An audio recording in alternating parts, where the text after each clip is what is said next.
બોટાદ જિલ્લાના સાળંગપુર ખાતે BAPS સ્વામિનારાયણ મંદિર દ્વારા પ્રાકૃતિક કૃષિ તાલીમ કેન્દ્ર શરૂ કરવામાં આવ્યું છે। ત્યારે રાજ્યપાલ આચાર્ય દેવવ્રતની વર્ચ્યુઅલ ઉપસ્થિતિમાં પ્રાકૃતિક કૃષિ તાલીમ કેન્દ્રનું ઉદ્ઘાટન કરવામાં આવ્યું હતું, જેમાં બોટાદ જિલ્લા વિકાસ અધિકારી અક્ષય બુડાણિયા, સાળંગપુર BAPS મંદિરના પૂજ્ય જ્ઞાનેશ્વર સ્વામીજી, કૃષિ વિભાગના અધિકારીઓ ઉપસ્થિત રહ્યા હતા। આ અવસરે રાજ્યપાલે ખેડૂતોને વધુમાં વધુ પ્રાકૃતિક ખેતી કરવા માટે અનુરોધ કર્યો હતો, તેમજ ખેતીને લગતી વિવિધ માહિતી તેમણે આપી હતી। તેમણે કહ્યું કમોસમી વરસાદ કે ગ્લોબલ વોર્મિંગની વિપરીત પરિસ્થિતિમાં પણ પ્રાકૃતિક ખેતી ટકાઉ ખેતી છે।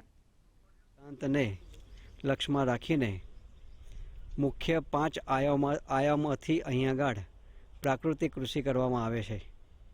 ગવર્નર સાહેબના માર્ગદર્શન નીચે એમની ખૂબ જ તીવ્ર ઈચ્છા હતી કે BAPS સાળંગપુર ફાર્મ ખૂબ જ સારામાં સારું આખા ભારતભર માટે, આખા ગુજરાત માટે પ્રાકૃતિક કૃષિ માટે મોડેલ ફાર્મ થાય એવી અહીં આગળ સુવિધાઓ છે।